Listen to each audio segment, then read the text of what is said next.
Nuovo sito che mette in prima pagina opinioni, firme, notizie, uno sguardo nuovo e originale sui fatti che ci circondano. Il nuovo quotidiano online. Semplicemente radiolibertà.net. Stai ascoltando Radio Libertà. la tua voce libera, senza filtri né censura. La tua radio.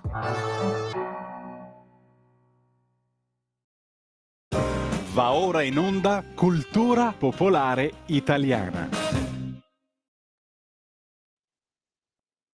Riunione a te la linea.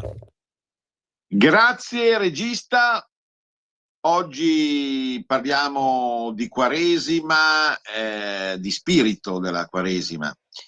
La questione delle basi antropologiche della imitatio Christi, che va a coinvolgere per cronaca presente, attuale, vedete un po' rosa, gialla, nera, anche la dimissione dall'ospedale Gemelli del Papa.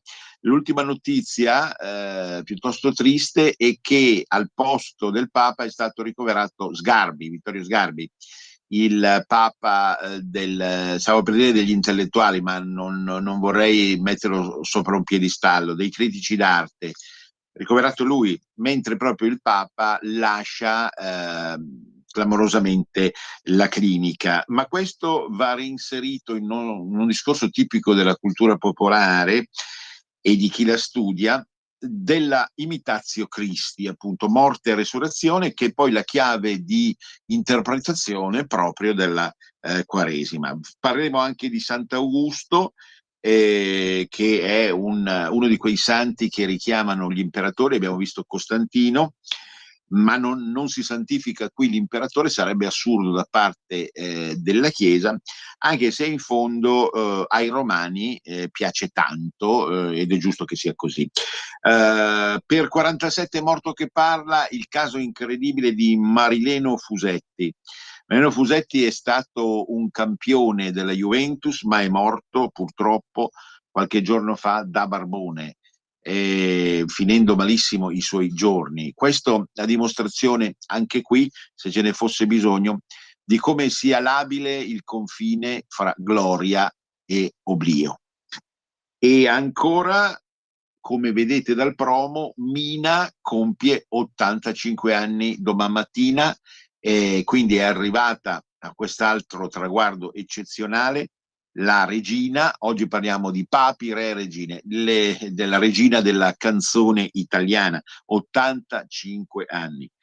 E poi ancora, fra le giovani donne invece, quelle che poi domani diventeranno anche loro regine, parliamo di Arianna Porcelli Safonov, così si chiama, essendo mista di famiglia mista, vero, italiana e russa, che va in giro a portare uno spettacolo straordinario di Living Theatre che si chiama Transumanzia.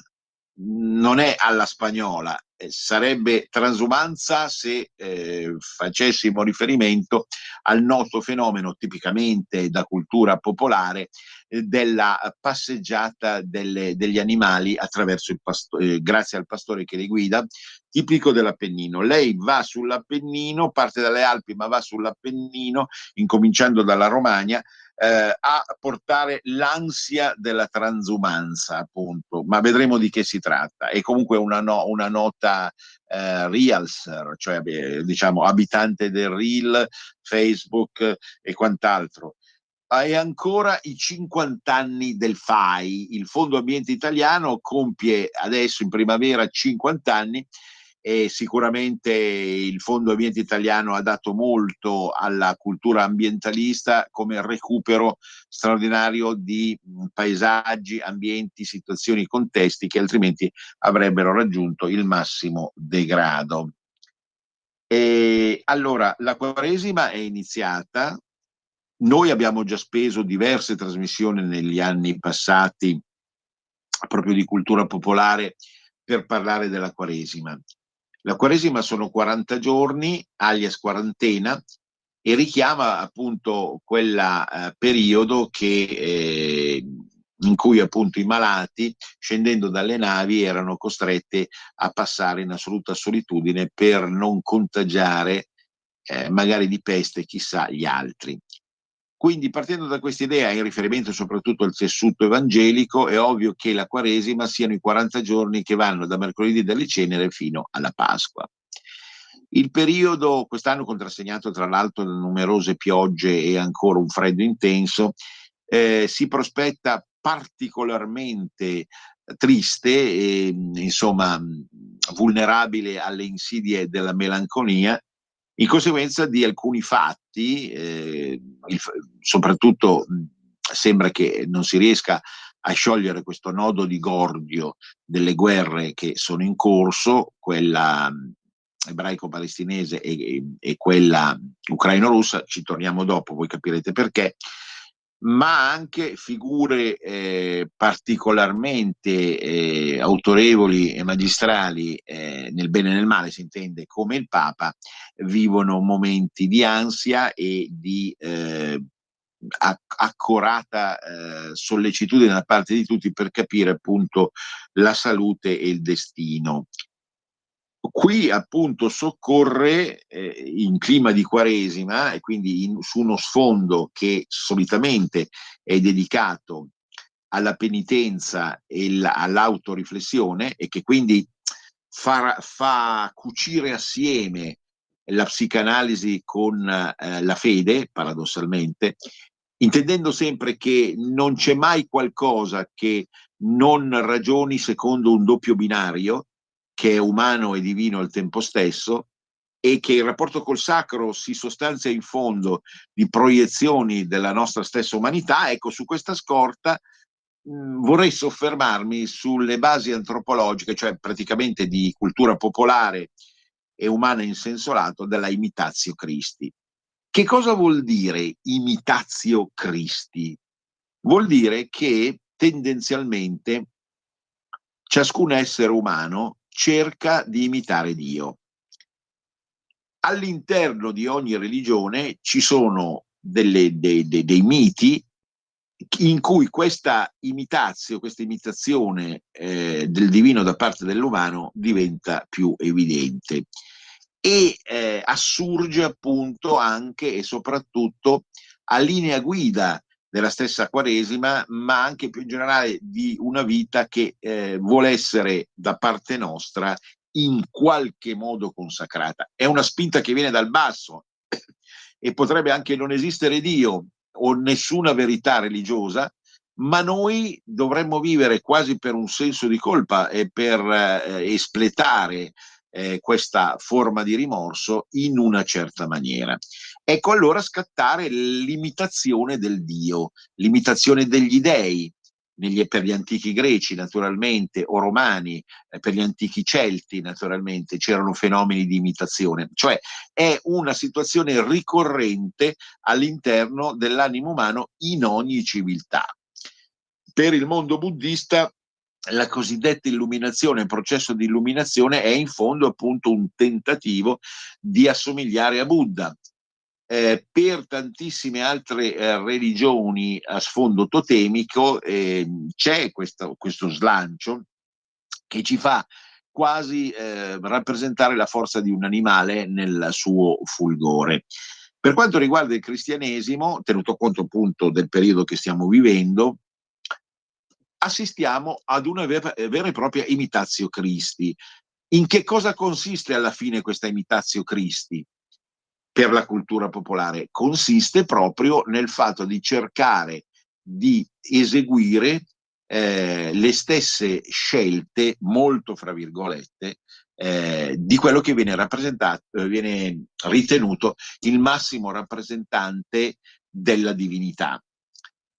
Non il profeta, naturalmente, perché sappiamo tutti che Gesù non è un profeta, non viene considerato un profeta da questa religione, viene casomai considerato un avatar da quel singolare sincretismo tra mondo occidentale e mondo orientale che ha avuto successo anche attraverso la New Age. Ma più in generale, l'imitatio Christi quasi assecondando quella linea proprio tipica delle indagini dell'antropologia più verace, del famoso pasto sacro, appunto, Ormitazzo Christi in qualche modo fa sì che ciascuno di noi alla propria maniera, e in particolare il rappresentante attuale, ritenuto rappresentante attuale di Gesù in terra, viva quella determinata situazione. È proprio il caso dei papi, ed è il caso strettissimo di attualità, appunto, di Papa Francesco. In questo momento, come invece è accaduto altre volte, non ci interessa approfondire, insomma, così, una forma di critica dell'operato del Papa. Ci interessa invece, appunto, vedere come la sensibilità popolare è riuscita a costruire in una forma o nell'altra attorno anche a questo Papa, ma vedremo i casi dei papi precedenti, la famosa imitatio Christi, cioè la morte e la resurrezione. Siamo al cuore della cultura popolare, che deve rivivere il sacro in qualche modo, consumando direttamente il dramma che sta alla base della fede in cui crede, del culto che pratica. Vogliamo partire dal passato? Ben volentieri, così arriviamo alla stretta attualità. Vogliamo partire dal passato con Papa Giovanni. Papa Giovanni è morto presto, veniva ritenuto il Papa buono, la quintessenza della bontà di Gesù Cristo stesso sulla terra.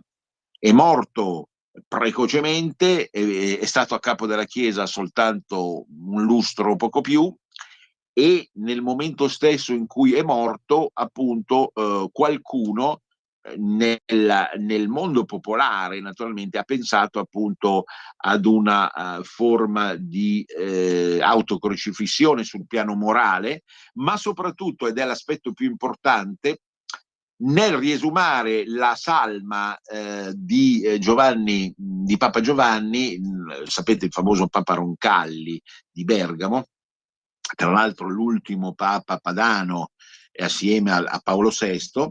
Che cosa è stato riscontrato? È stato riscontrato una forma di autoconservazione a livello straordinario. Né più né meno, appunto, come se fosse stato identificato come novello Gesù, appunto, ancora incastonato nella Sacra Sindone e perfetto nelle sue linee carnali. E appunto morte e risurrezione, certo una risurrezione qui particolare, dotata appunto dell'aura, del privilegio dell'autoconservazione, appunto, che ne farebbe in qualche modo, secondo questa visione del mondo, una sorta di santo, quale poi non lo è in maniera assoluta neanche oggi, ma sicuramente dal punto di vista della spinta e dell'illusione popolare lo è in qualche modo diventato.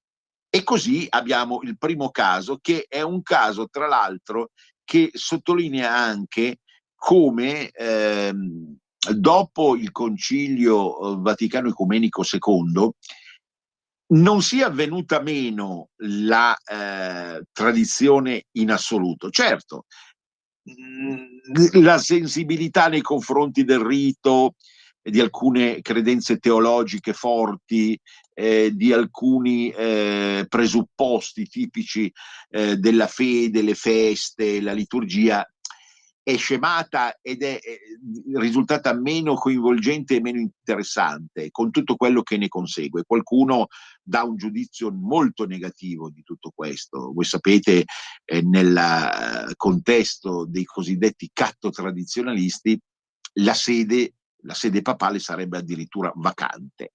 Ma quello che voglio dire è che è curioso, come antropologo che osserva, che sono diventate più palesi certi risultati, certe volontà popolari di interpretazione della imitatio Christi, proprio perché per una legge di compensazione, che vi ricordo sempre è stato il grande Carl Gustav Jung forse il più grande psicologo contemporaneo ad individuare, per una legge di compensazione, venendo meno l'aspetto teologico e liturgico di una volta, del preconcilio, è scattato questa spinta dal basso, curiosa e per certi aspetti isterica, appunto, della imitatio Christi. Veniamo al Papa dopo, Paolo VI.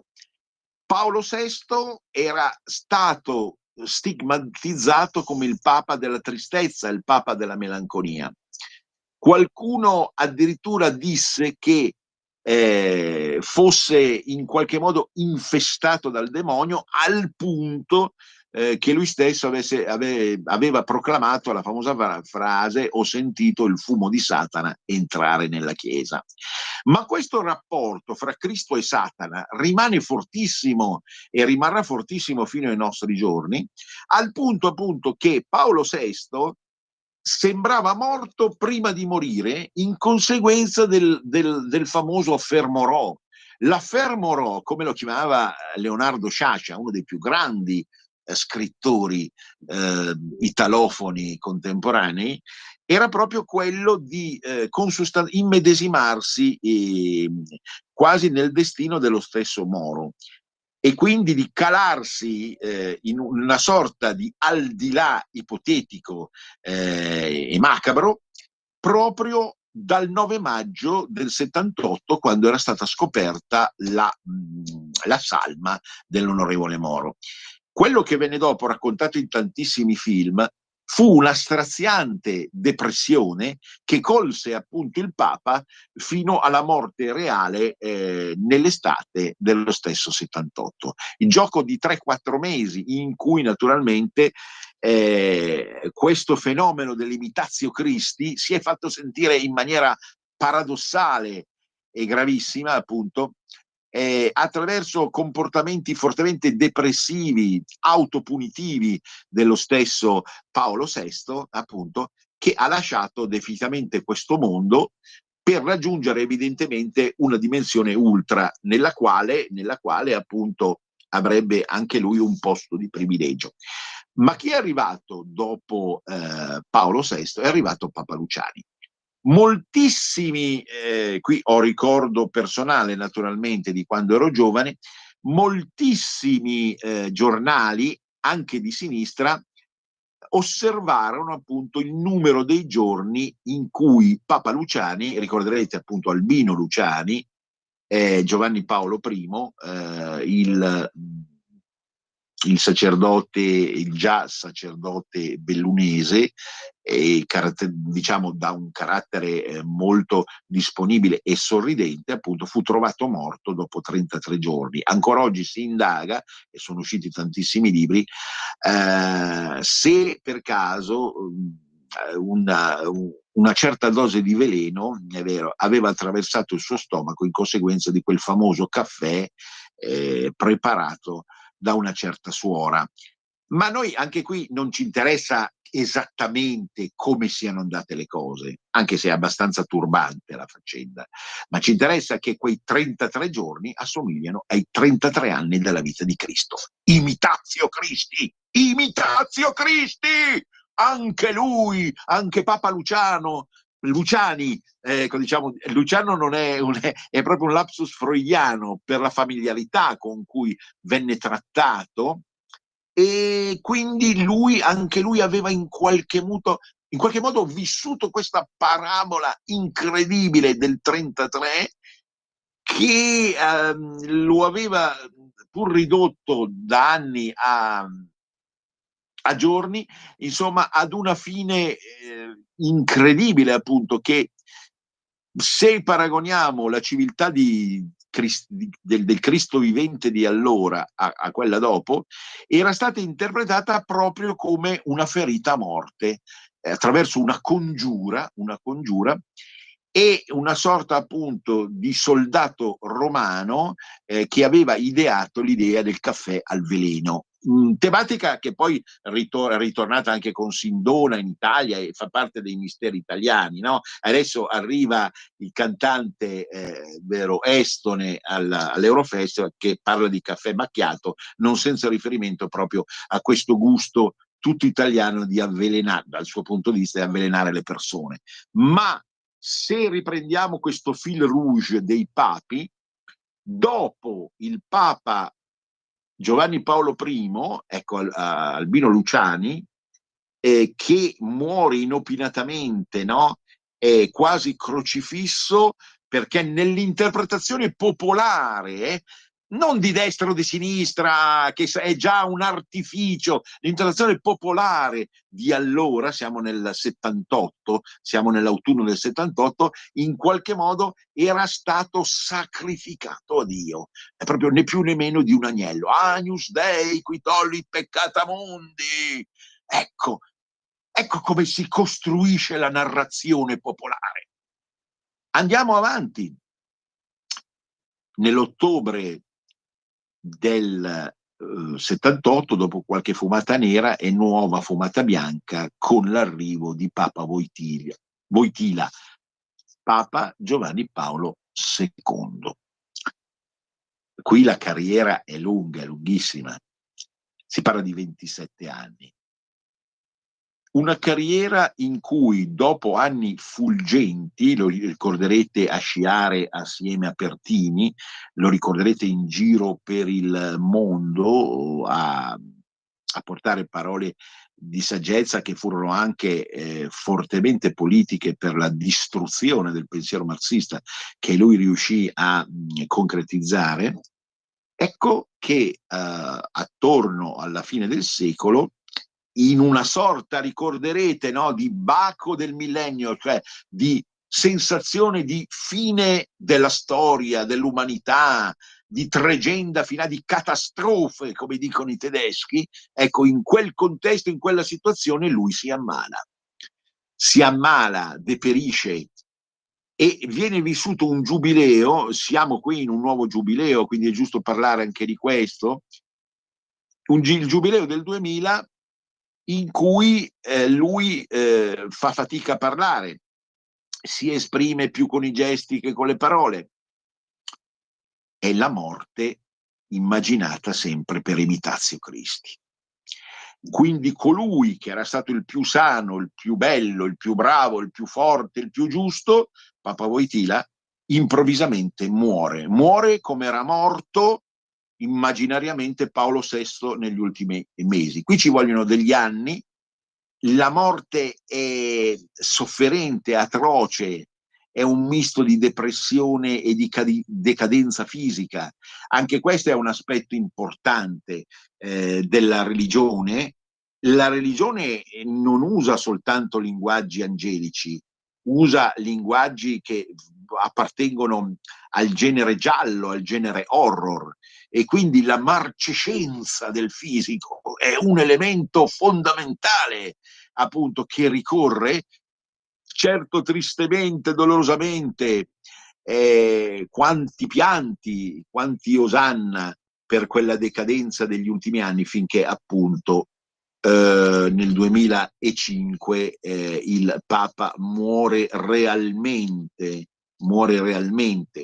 Tutti ricorderanno le esequie di Papa Wojtyla in una particolare e straziante giornata di vento romana, in cui appunto in qualche modo sembrava alitasse ancora sopra quella bara, no?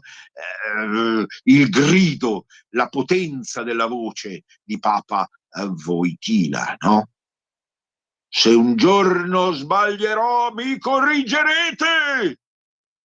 E questo è non soltanto non è tanto una realtà oggettiva quanto una trasposizione delle vibrazioni del popolo nei confronti di colui che lo guida, indipendentemente dal valore della religione. È ovvio che in tutte le religioni, che hanno tutte un loro senso e un loro significato, esiste questo meccanismo nei confronti di chi viene delegato a guidare l'umanità.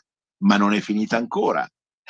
Arriviamo a Papa Ratzinger, Benedetto XVI, un Papa, come abbiamo visto, diverso sia dai precedenti, molto votato alla riflessione e soprattutto teologica, a un certo tipo di distanza presa nei confronti di altre religioni e quindi di tentativo di difesa della stessa religione cristiana, ma non è tanto questo che ci interessa qui, lo ripeto, quanto anche lì lo scoccare del fenomeno Imitatio Christi. Che cosa succede? Succede qui, dopo 8 anni, siamo nel febbraio, l'11 febbraio, nulla è casuale nella cultura popolare, 11 febbraio del 2013, no? La Madonna di Lourdes, una figura alla quale Papa Ratzinger, contrariamente all'attuale Papa, era molto legato, tanto da andare diverse volte a Lourdes a pregare. Questo, in quel giorno, appunto l'11 febbraio del 2013, il Papa Benedetto XVI annuncia al mondo la presunta volontà di dimettersi. Ma nessuno è ancora convinto che oggi lui volesse veramente dimettersi. Entrava in quella zona d'ombra per Imitatio Christi, che è la premorte e quindi l'assenza, la sacra aura dell'assenza. Ricorderete anche il Vangelo, sto reinterpretando dal punto di vista della storia delle religioni, quindi quasi in senso laico, ma sono costretto a dirlo, appunto, quando lui nella famosa scena del Vangelo, il Cristo si fa vedere dai suoi discepoli. Loro urlano: ma non è possibile, ma tu sei morto. Ecco, questo fenomeno appunto dell'essere morto in vita. E questa tragica realtà è durata per Papa Ratzinger dal 13 al 22, quindi praticamente per quasi 10 anni, appunto, lui è stato il Papa emerito. Ora, al di là anche qui delle questioni che sono state trattate anche in questa radio esemplarmente, no? E che hanno animato la discussione attorno alla funzione del Vaticano negli ultimi tempi, a noi interessa sempre valutare questo fenomeno dell'Imitatio Christi, laddove appunto anche questo Papa Ratzinger, no, è stato assente in vita, è stato nascosto, no, il Deo absconditus, il Dio nascosto, che ha più potere del Dio reale. Accidenti! Questo è il rapporto col sacro che tutti noi viviamo. E siamo costretti a vivere noi stessi, naturalmente, il momento in cui ci immedesimiamo in tutto questo. Arriviamo a Papa Francesco, eccolo, apparentemente morto in clinica ai Gemelli. Qualcuno avete seguito, no? Seguite oramai anche quasi tutti i social, seguite Facebook, Instagram, TikTok, qualcuno, ma anche personaggi molto popolari, anche qui appunto dei VIP, delle persone osannate dal basso, hanno detto che in realtà Francesco sarebbe morto, al punto che colui che è apparso nelle ultime 48 ore alla finestra della clinica Gemelli sarebbe soltanto un sosia. Ecco ancora scattare morte e resurrezione, morte certo, morte presunta, absentia, il Deus absconditus, già, ma lui adesso è uscito dalla clinica Gemelli ed è risorto, secondo questa proiezione popolare, indipendentemente dal giudizio politico che viene dato su Papa Francesco, no? Ma dal basso è salita ancora questo riverbero, questa assurda ma incredibile proiezione a modello del Cristo, appunto, laddove evidentemente qualcuno in vita deve morire per risorgere e quindi deve rappresentare il teatro sacro di quello che viene ritenuto, per esempio dai cristiani, il testo più importante della rivelazione, quindi il Vangelo. Capite? Come gli ultimi papi, anche questo Papa Francesco alla sua maniera è risorto, e attraverso la figura del sosia, no? che è un altro topos della letteratura, la figura di Mr. Hyde e Dr. Jekyll. Ma chi sarà il vero Francesco? È vero, e comunque in ogni caso lui è morto ed è risorto. Siamo arrivati al break, cari ascoltatori. E io... Stai ascoltando Radio Libertà, la tua voce libera, senza filtri né censure, la tua radio.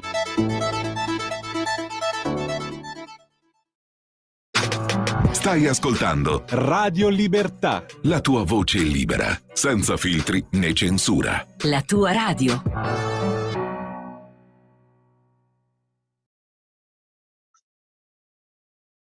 Te Andrea. Grazie nuovamente. Quindi il Papa è risorto. Il Papa è morto e il Papa è risorto. Poca importanza in fondo ha se si tratta veramente di Bergoglio in carne ed ossa o si tratta di un sosia che incarna perfettamente le sue fattezze.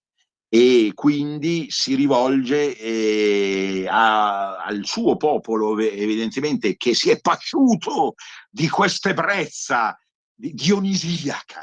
Qui ci vorrebbe Igor Sibaldi a spiegare attraverso Dioniso, ma spero presto lo riavremo su queste onde, no? Il grande esoterista Igor Sibaldi. Quindi si è pasciuto il popolo di tutto questo. Chi lo ha creduto veramente morto, chi ha detto no, non è possibile. In ogni caso, in qualche modo è morto Francesco, è morto ed è risorto.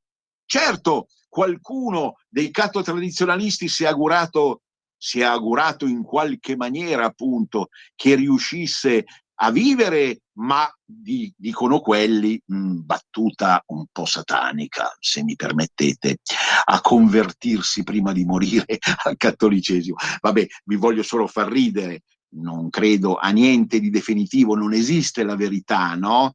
La verità non esiste, l'importanza è come noi viviamo attraverso la nostra sensibilità popolare, questo mondo, questa realtà che comunque ci appartiene nel fondo dell'anima, perché se non ci fosse il Papa ci sarebbe qualchedun altro, e adesso ai gemelli è arrivato qualchedun altro. Ma guardate un po' il caso, guardate un po' il posto del Papa alla clinica, all'ospedale dei gemelli è stato preso da chi? Da Vittorio Sgarbi, malato, depresso, in uno stato larvale.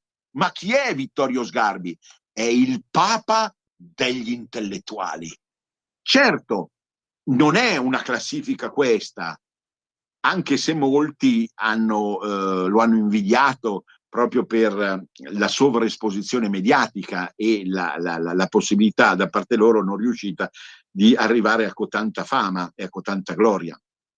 Certo, in questa narrazione che vi ho costruito della Imitatio Christi, qualcuno dice appunto è più che Cristi, è Imitatio Satane, cioè appunto l'imitazione di Satana per le parolacce continue che lui aveva detto, ma qui appunto controbattono i catto-tradizionalisti. Beh, di parolacce ne ha dette anche il Papa, se vogliamo vedere. E nasce questo teatrino, no? È curioso che il teatro, che cos'è il teatro? È la versione diciamo così, filmica, letteraria dell'animo popolare. Sgarbi ha preso il posto del Papa, voi capite? Lui è uscito, il Papa è in giro per Roma in qualche modo, fa il giro delle 7 chiese, Santa Maria Maggiore, cioè prima di ritirarsi in Santa Marta, e al suo posto arriva Vittorio Sgarbi, appunto. Questo personaggio vulcanico, questo personaggio esaltato, certamente grandissimo critico d'arte, di una cultura eccezionale, ma caratterizzato da una verve, da una vis sicuramente mefistofelica, che adesso è depresso. Voi capite bene, no? Anche qui scatta l'interpretazione popolare, perché guardate, Vittorio Sgarbi è uno dei pochi che è riuscito a uscire, ce l'ha fatta a uscire dal limbo del mondo culturale, ed è conosciutissimo anche da chi non ha mai così manducato cultura nella propria esistenza, no? Ha fatto qualcosa d'altro, ma il modo di esprimersi, di fare del soggetto, che può piacere o meno naturalmente, ma che raggiunge vertici di audience spaventosa, a volte appunto con frasi francamente riprovevoli del tipo ti faccio la pipì addosso, ti spacco la faccia o robe di questo genere, ma fa parte anche questo appunto del personaggio. Adesso questo personaggio è caduto in un abisso di depressione, non ha più gusto di vivere, non ama più l'arte che è sempre stata al centro della sua attenzione. Se gli portano davanti un quadro del suo artista preferito, dice no, non lo voglio vedere, non voglio vedere più nulla, non mi tange più la vita, l'amore, l'arte. Vissi d'arte d'amor, ricorderete la famosa aria, no? Librettistica, vissi d'arte d'amor. Certo, ma c'è sempre l'altra faccia della medaglia, e l'altra faccia della medaglia è proprio, secondo la pista dell'imitatio Christi, che vale per tutti, perché certo i papi sono ritenuti la massima rappresentanza dell'umanità dal punto di vista spirituale, ma tutti quanti, indipendentemente, adesso arriveremo a un caso particolare di un calciatore, indipendentemente dal proprio destino, dal mestiere che si fa, dall'essere famoso o non essere famoso, vivono questa imitatio Cristo. Non è la verità religiosa, non sto dicendo che ci credo dal punto di vista teologico, è una proiezione antropologica tipica della cultura popolare, è l'uomo che vede così, ha bisogno di narrare se stesso in questa maniera, appunto. Quindi anche lì si vedrà in Sgarbi quasi dal punto di vista del pueblo una sorta di macerata presa di coscienza dei peccati che tutti abbiamo commesso, ma dei suoi peccati particolari che ha commesso nella sua vita, appunto, e che allora lo costringono questa volta in una forma di absenza, di Deus absconditus. Dov'è Sgarbi? Perché non ci sta dicendo la sua sul mondo, sulle cose, sulla politica? Dov'è la padania? Lui non era per la padania, era per la padania, che era una forma fantasmagorica di realtà che egli vedeva nell'universo come consacrazione dell'arte.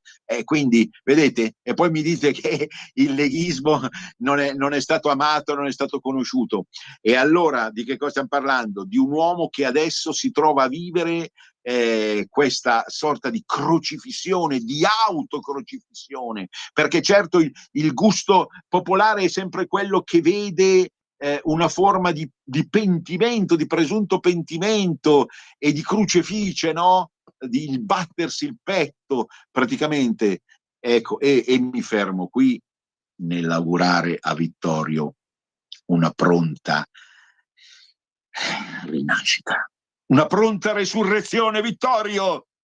E allora potremmo dire, ma lo diremo dopo, su Venezia fra 20 minuti, no? Risorga Vittorio, Vittorio risorga dalle ceneri, torni ad uscire dopo qualche giorno dopo la sua morte, in vita torni ad uscire dal Gemelli come è riuscito il Papa, e salga su una Sgarbi mobile e a salutare il pubblico che lo vuole nuovamente trionfatore, derubricatore della realtà, della padania, dell'Italia, del mondo, della sua capacità di riuscire in qualche modo a intravedere per una sorta di dono profetico il futuro dell'umanità.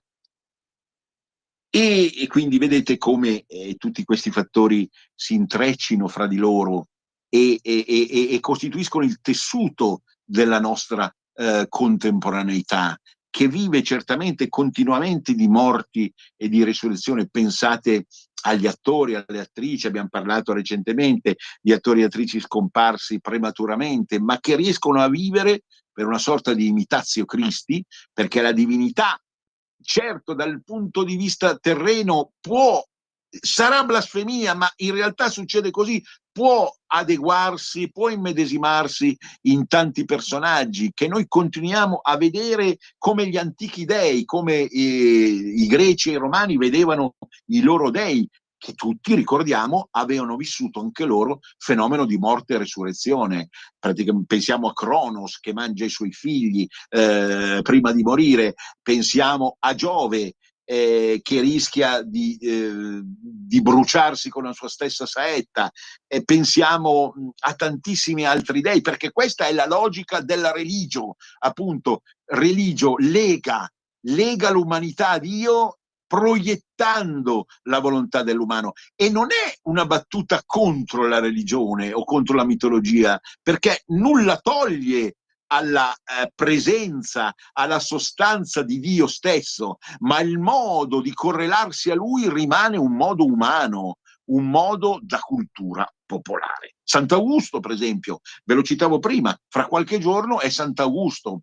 Ecco ancora scattare quel meccanismo di recupero di un nome tipico dell'impero romano, come è stato Costantino per il 13 marzo, per l'11 marzo, anche per il 13, per il 13 de marzo, che appunto adesso noi stiamo finendo il mese, 2 settimane fa, ma questo Sant'Augusto non era l'Augusto imperatore, è ovvio, eppure nel suo nome risuona per noi questa forza, questa straordinario eco imperiale. Era un santo imperiale, naturalmente, no? Pensate, piccola nota personale, me la concederete, me lo posso permettere, ovviamente da vecchio impiastricciato collaboratore di questa radio. Io da ragazzo venivo chiamato, da bambino venivo chiamato Pangusto, perché quando giocavo a calcio, no, ecco, e dicevo adesso faccio un tiro in porta da Augusto.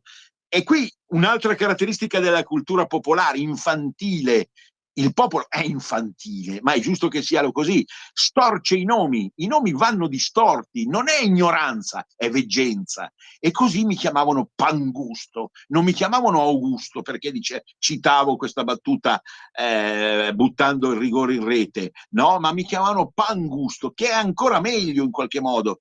E per questo Santo Augusto diventa Santo Pangusto perché appunto soddisfa tutti i gusti possibili nella sua tremenda voglia di divinità che tutti quanti viviamo. E a questo proposito abbiamo citato anche un po' alla maniera popolare il mondo del calcio.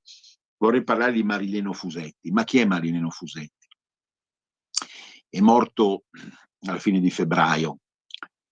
Si era ridotto a vivere come un barbone. Oggi parliamo anche di ospedali, di morte, certo, perché questo fa parte del mondo, della realtà. Marino Fusetti era stato valutato come un grande campione della Juve degli anni 50-60. Avrebbe dovuto superare Charlton, avrebbe dovuto superare Sivori, Boniperti, avrebbe potuto diventare il più grande calciatore del mondo, così era stato vaticinato, assieme a quelli che verranno Pelé e Maradona. Pensate, manca un po'. Non parliamo di calcio perché l'Inter ha battuto il Milan, ma ne frega niente. Il calcio, se interessa per qualcosa, è lo specchio della cultura popolare, e allora qui lo citiamo naturalmente. Quindi manca un campione italiano, si fa fatica ad accostare a Pelé e a Maradona, i due grandi sudamericani, un calciatore che sia paragonabile a quelli. Forse per una forma di modestia che ha il popolo italofono. Continuo a dire italofono ovviamente perché parla anche numerosi cosiddetti dialetti. Ma Marileno Fusetti, secondo i giornalisti di allora, visto in campo sgambare e tirare il pallone, era stato pronosticato come un vero campione. Tutto si è sciolto come nebbia al sole. Si emozionava, non riusciva a esprimere tutto il suo talento. Pensate a quegli attori che nelle prove, il teatro, no? Un altro tesoro della cultura popolare. Sapete quegli attori che quando entrano, quando fanno le prove sono bravissimi e quando entrano in scena si emozionano. Nella squadra ufficiale, nelle partite che contavano, Fusetti fallì. Divenne miseramente quello che veniva chiamato una volta un brocco, denigrato, preso in giro. E questo mito triste è continuato nel tempo fino a relegarlo al margine della società, perché esistono anche queste storie, capite? E relegarlo al margine della società è farlo diventare un clochard. Ora è morto, âgé, nella solitudine, nell'emarginazione di tutti. Doveva essere il più grande campione di tutti i tempi. Ma pensate alla sorte com'è. Imitatio Christi. Imitatio Christi. Il Dio che si sacrifica in qualche modo umiliandosi, crocifiggendosi, diventando l'ultimo della classe quando poteva essere il primo.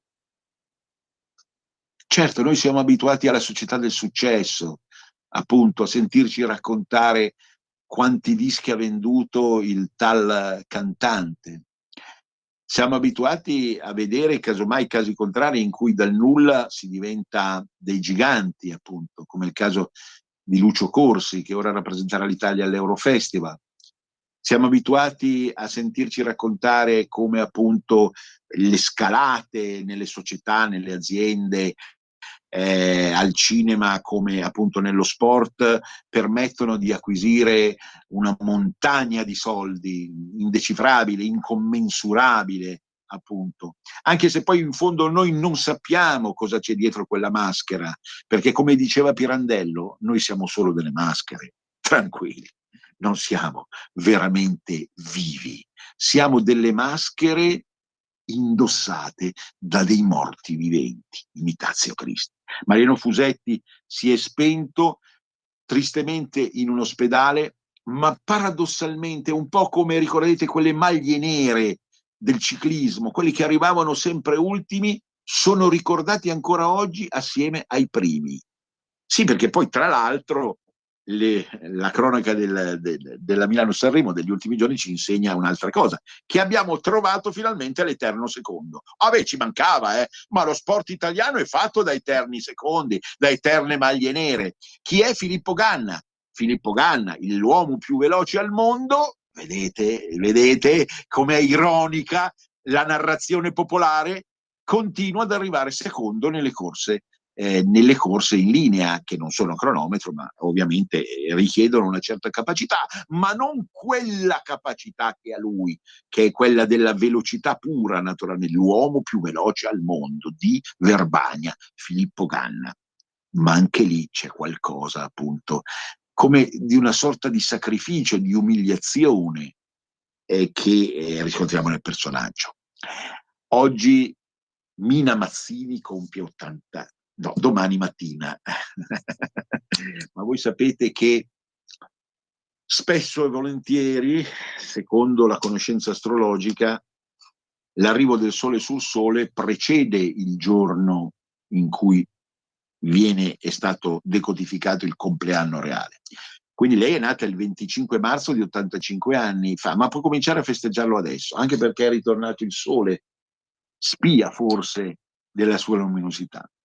Abbiamo detto, oggi parliamo di papi, re e regine, di clochard in qualche modo incoronati. Mina è considerata la regina della canzone italiana. È difficile, sentendo l'opinione del popolo, è difficile riuscire da parte della maggioranza di questa opinione pubblica trovare una persona da mettere al suo posto, la regina della canzone italiana. Io l'ho già detto diverse volte e non vuole essere un'offesa per la bravissima incantevole Mina, Ce ne sono tante altre di cantanti, restiamo sul femminile, tantissime altre cantanti italiane, a parte quelle europee, Mireille Mathieu, eccetera, ma per le italiane e anche per le padane sicuramente io ho citato tantissime altre forze della natura che hanno caratterizzato il palcoscenico musicale dagli anni 50-60 fino ad oggi. Ma Mina rimane nell'immaginario popolare la regina, intaccabile, non si può criticare, non si può criticare. No, non è polemica la mia, è una presa d'atto. Oggi compie 85 anni. E qui vorrei dire, ancora una volta, l'assenza, il talento dell'assenza. Lei si è ritirata prima dei 40 anni, è andata a vivere a Lugano e da Lugano ha vissuto altri 45 anni, fino ad arrivare a 85. Fa bene l'assenza. E l'abbiamo visto prima con Papa Ratzinger, che è durato altri 10 anni. Fa bene il non apparire per forza in pubblico, governare da dietro le quinte le situazioni, quindi riuscire, come è accaduto per Mina, a vendere ancora una barca di dischi, anche assieme a Celentano, e rimanere là, in quell'Olimpo, in quella sorta di mitologia assoluta della realtà, che è tipica del nostro tempo, perché esiste, l'ho già detto, una mitologia del XX e XXI secolo, né più né meno della mitologia arcaica greca e romana. Per noi loro sono dei, sono dee. Mina è una dea. Nella mente popolare si fa fatica a pensare qualcun'altra perché appunto si è incrostata questa idea, si è incrostata l'idea che lei dalla Svizzera, che anche lì già qualcosa di così peruranico per noi, no?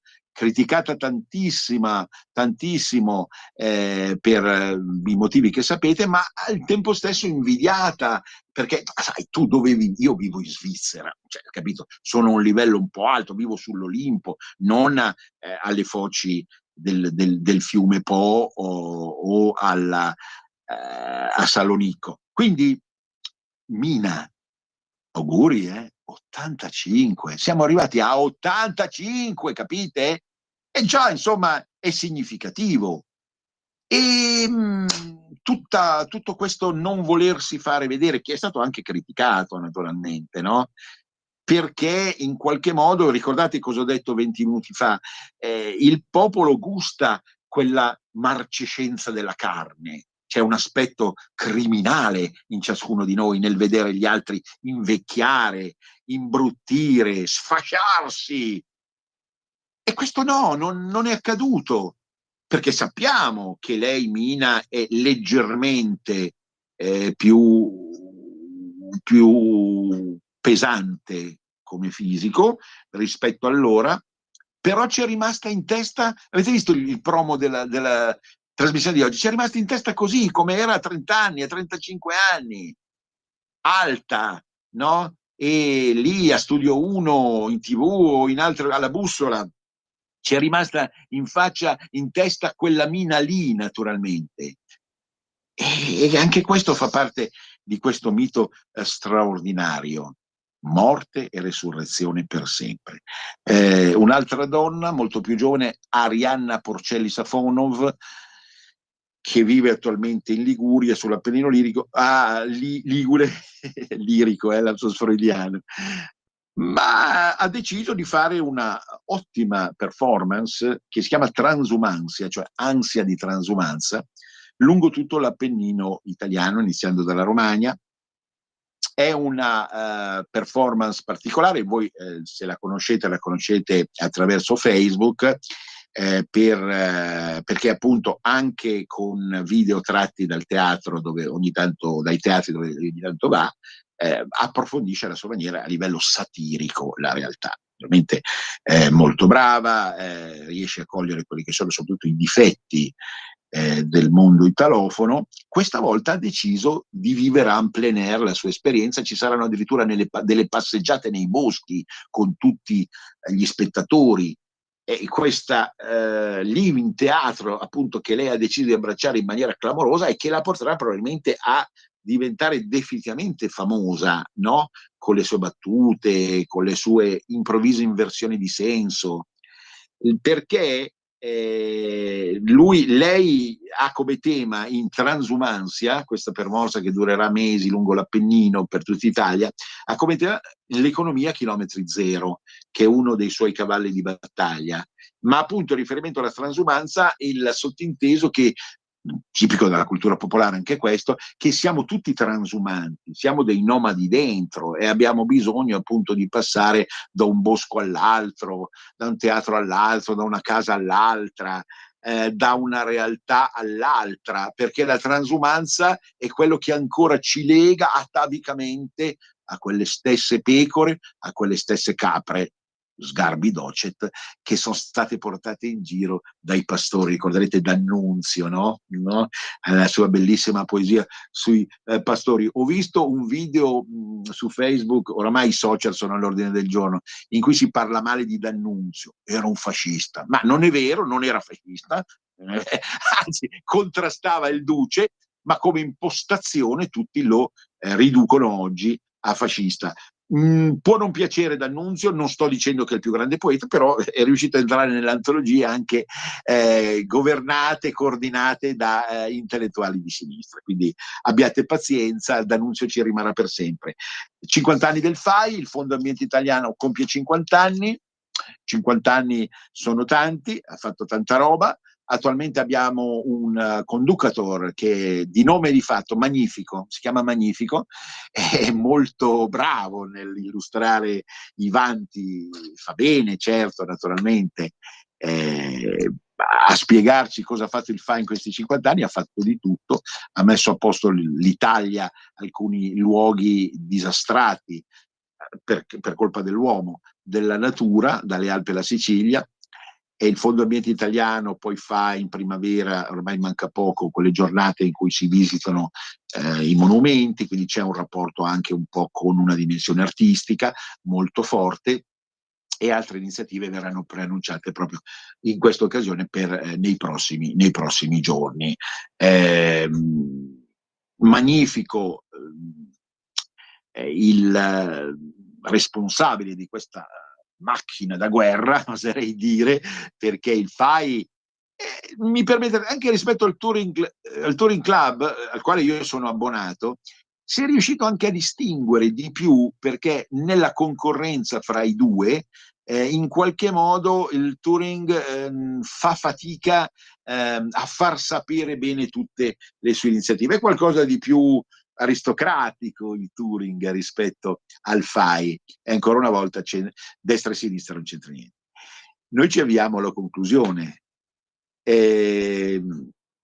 Questa puntata di cultura popolare è stata proprio connotata da un'attenzione anche all'attualità, la Quaresima, l'Imitatio Christi, appunto, il destino di personaggi illustri che oramai appartengono alla mitologia di questo secolo, nel bene e nel male. Possono essere criticati, possono essere detestati, ma loro stanno in una dimensione che è appunto oramai cristica, cioè appunto di ammirazione nei confronti di qualcuno mandato da Dio o da forze contrapposte a Dio, ma comunque appartenenti all'aldilà, per riuscire in qualche modo a governare il mondo. Certo, vi dicevo, vi facevo intendere, stiamo vivendo giorni da tregenda in questa Quaresima, le guerre non riescono a risolversi, il Papa ha rischiato la morte, Sgarbi è in ospedale, che altro può succedere?